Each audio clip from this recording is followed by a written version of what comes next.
party line, thereby enhancing the party's cohesive force and destructive capacity. These struggles also eliminated faltering party members who were not willing to give up their conscience and attacked any force that dared to resist. Through this mechanism of struggle, those CCP members who have the greatest desire for struggle and are best at using the methods of hoodlums have gained control. The CCP cult leaders are all fearless people, rich in the experience of struggle and full of the party spirit. This kind of party nature required by the CCP has come precisely from the CCP's cult nature. In order to realize its so-called ideal, the CCP is determined to break away from all traditional principles, to apply violence at all costs, to smash the world, and eliminate all dissidents, and uses all means to fight without reservation any force that hinders it. Therefore, it needs to train and enslave all its members to become the party's heartless, unjust, and faithless tools. So it must eliminate people's conscience and benevolent thoughts to make people believe in its evil doctrine.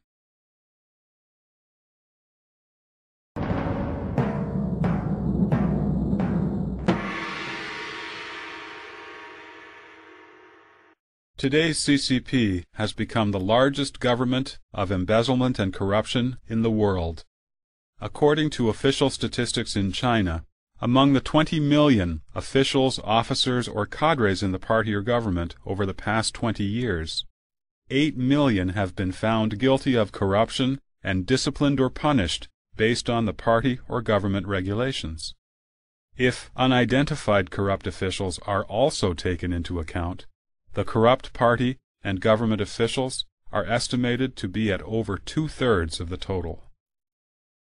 Securing material benefits by means of corruption and extortion has become the strongest coherent force for the unity of the CCP today. The corrupt officials know that without the CCP they would have no opportunity to connive for personal gain, and if the CCP falls, they would not only lose their power and position, but also face investigation. People see it clearly. If we fight corruption, the party will fall. If we do not fight corruption, the nation will perish. The CCP, however, will not risk its own doom to fight corruption. What it will do is to kill a few corrupt individuals as a token sacrifice for the sake of its own image. This prolongs the party's life for a few more years at the expense of a small number of corrupt elements. Today, the only goals of the CCP evil cult are to keep its own power and steer clear of its demise.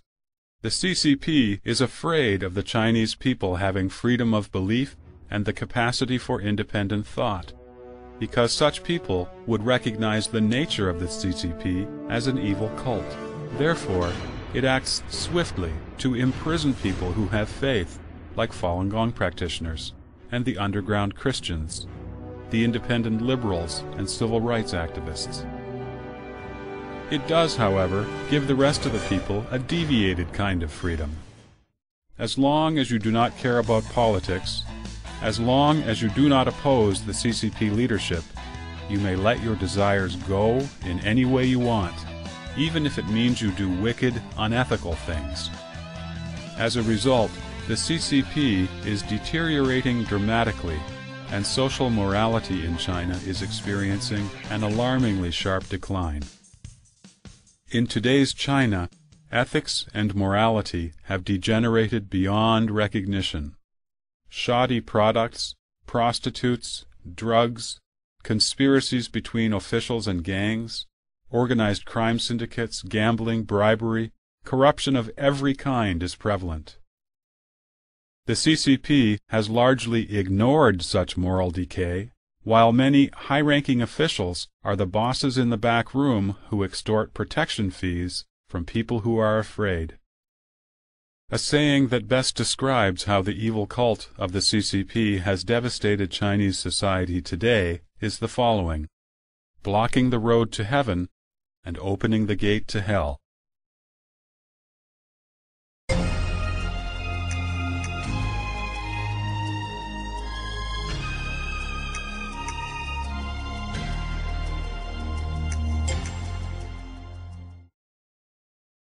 This seemingly simple question has no simple answers. Under the pretense of being for the people, and in the guise of a political party, the Communist Party has indeed deceived millions of people. And yet it is not a political party in the ordinary sense, but a harmful and evil cult possessed by an evil specter. The Communist Party is a living being that manifests in this world through the party organizations. What truly controls the Communist Party is the evil specter that possessed it when it first came into being, and it is that evil specter that determines the evil nature of the Communist Party. The leaders of the Communist Party, while acting as the gurus of the cult, serve only as the mouthpiece of the evil specter and the party. When their will and purpose are in line with the party, and they serve to strengthen the party, they will be chosen as leaders. But when they can no longer meet the needs of the party, they will be ruthlessly overthrown. A dozen or so ranking party leaders have fallen from grace, which proves the truth of this statement. In fact, the top leaders of the party are walking on a very narrow tightrope. They can either break away from the party line and leave a good name in history, as Mikhail Gorbachev did, or be victimized by the party, like many general secretaries of the party. The people are the targets of the party's enslavement and oppression.